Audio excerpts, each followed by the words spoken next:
it's been fun to discover the different ways of saying hello in different countries and cultures.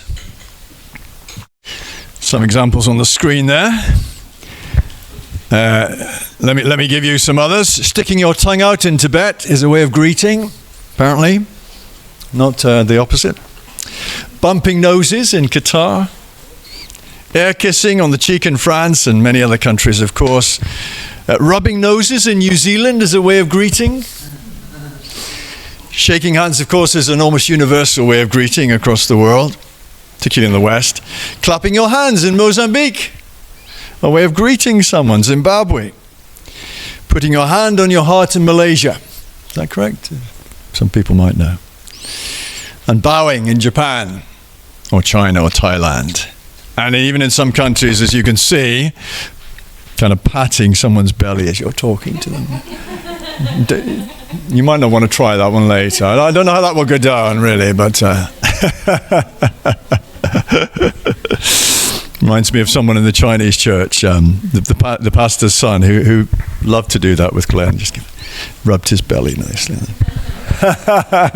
Glenn wouldn't mind. He's not here, but he wouldn't mind. Well, this is the chapter full of greetings, isn't it? Full of names, full of greetings, personal greetings. And it is interesting that Romans, which is a book of profound doctrine, probably the most profound doctrines, ends with so many personal greetings. And I think it illustrates the fact that true doctrine, true teaching and understanding of God's truth leads to loving fellowship among people, that there isn't a division. Some people sometimes suggest that, I've heard it put this way, not creeds, but Christ. Now, of course, it must be personal. It must be a personal relationship. But that doesn't mean that you abandon the doctrines, that you abandon the truths, that you abandon the theology.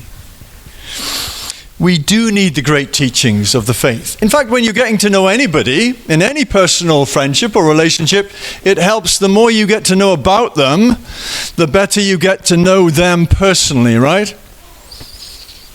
Some people call it propositional and personal. We need both. We need the propositions, we need the ideas, we need the thoughts, we need the truths, but we also need the personal connection with Christ by faith.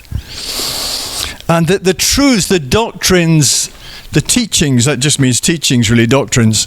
The great teachings of Christianity, like justification and salvation and so forth, and who Christ is, are so often the driving forces behind our Christian actions, our Christian lives.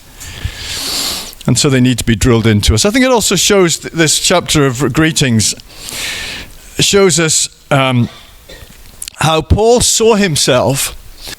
Now, he was the great Apostle Paul, wasn't he? But he saw himself as one of the gang, didn't he, really? He didn't elevate himself. He didn't ever put himself on a pedestal. He didn't ever say to anybody, "Don't you know who I am? I'm the great Apostle Paul. How dare you treat me like that?" He didn't sit on his high horse demanding respect. He was amongst them all in the scrum of life and ministry.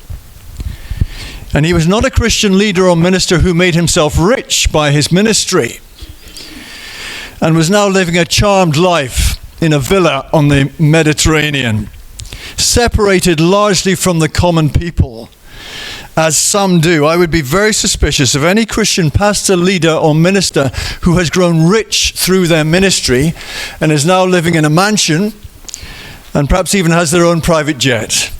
How that fits with the New Testament, or Paul, or Jesus, I do not know. It does not. I can't see it.